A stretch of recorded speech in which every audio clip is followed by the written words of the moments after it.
May papakita ko sa inyo. Oo, mahilig talaga ako bumili. Eto, nung panahon na may Vietnamese ang kuya. Ito may kaparehas to, si Kulot.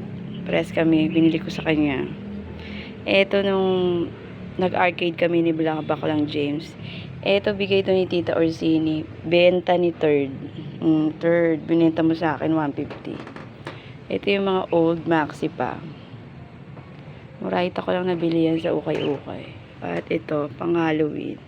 Dami akong maxi. Oh, diba? Hindi ko talaga siya napagtuunan na.